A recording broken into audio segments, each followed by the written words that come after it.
designed the Trooper, we knew that we wanted somebody who really touched on that fantasy of playing the Stormtrooper, of playing the Clone Trooper, but we also knew that that was kind of a limited box, and we wanted to expand that because, let's face it, Stormtroopers die a lot. That's what they exist to do. We wanted somebody bigger and more heroic than that. So we start out with our basic Trooper, which is your basic armor set. That's pretty much an homage to the Clone Trooper and the Stormtrooper. And then we go both directions with it. We take it down to kind of what the Rebel troopers and the Rebel soldiers, like you see on the Tantive 4, you see them on the Hoth Trooper, the Republic, the guys with the backpacks and the goggles. And then we gradually ramp you up past the armor and really start pushing the more intense looks.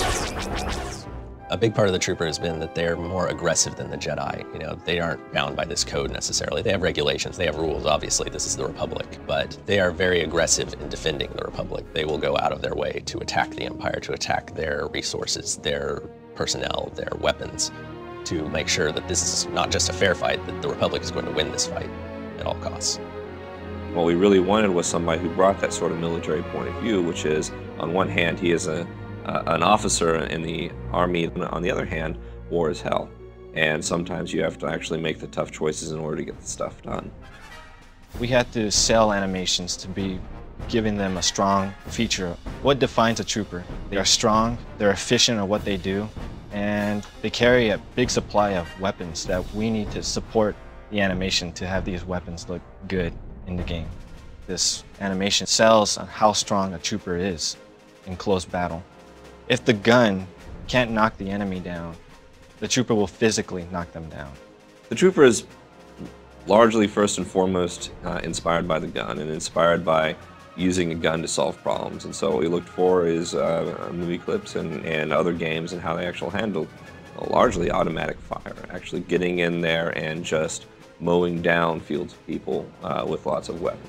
He believes in just going in and kicking butt and taking names. Well, you have your standard, like, long Stormtrooper style weapon that, usually based off of a World War II weapon. It's been modified a little bit to look sci-fi.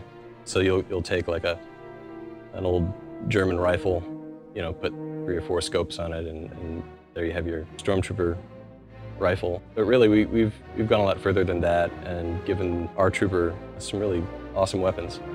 Technology is obviously a big part of who the Trooper is and how the Trooper does his job. You've got this advanced armor with lots of special features, you've got advanced weaponry, and you need all of this to really operate the way that Special Forces troopers operate. Without a lot of support, without a lot of backup, all they have is their equipment, and they need to be able to rely on that to get them through.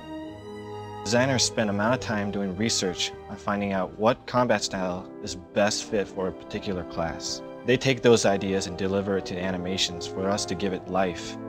We'll test it out using motion capture and just basic hand key animations and put it in a game with programming help. When we go in to get our motion capture, we have a good idea of how it's all going to play out, what we need, what kind of data we need to get. So we tell them to hold the weapon and interrogate someone. So I'll be the guy that they're interrogating. He'll tell me, hey, where are the droids at? Where are the droids? Well, I don't know. Show me where the droids are at.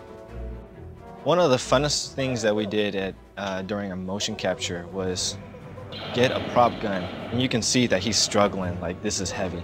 But that was perfect because it shows how heavy something can be. And we take that data and deliver it in our game, just polish it up and make it look good for our characters. I think one of the biggest challenges that the players are going to face when they're playing as a Trooper is choosing how they're going to fight this war. We've faced by an enemy that we know will do anything to win. They'll kill civilians, they'll poison the water, they'll salt the fields, all of that. There's nothing they'll hesitate to do. And when you as a player are faced with this enemy, you have to choose, are you going to fight fire with fire? Are you going to use their tactics against them to win this war? Or are you going to try to take the high road and risk losing everything?